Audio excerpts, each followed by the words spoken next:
سلام، روزتون بخیر. یه مینی ولاگ دیگه با من اومدم امروز ببرمتون سر پروژه عکاسی با این برند و چیزی که واسه من فرستادن. البته من قبلش باز کردم چون میخواستم ببینم که چی بپوشم.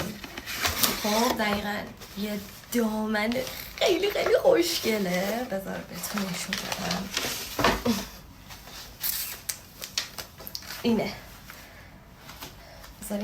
اینه آره و خیلی بانمکه، تم ساحلی داره. داریم میریم که واسه این دامن عکاسی و مینی ولاگ راجع به این باشه. از این به بعد مینی ولاگامون کلی موضوع جالب داره.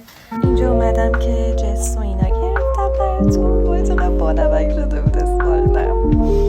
بعد از اون عکسای زیبا که بعدش واسهتون میذارم توی استوریا، کلی پیاده روی داشتم با این دامن تو چله گرما.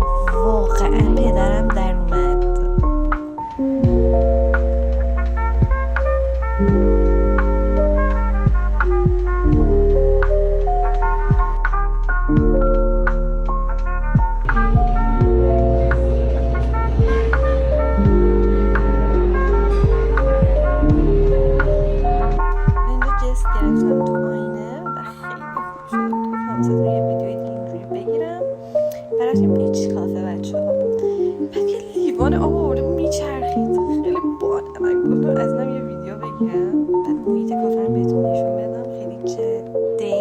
دقیقا بدونه و گوگلی و مینیمال، یعنی هرچی مینیمال تر زیباتر. و کافی سفارش دادیم و بقیه شو دیگه نیازی نیست حرف بزنم، رو صدامون هستش. مادر بیا تو ویدیو. اینو خوردم.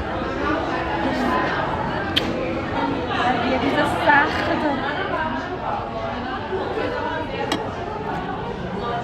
خدافظ.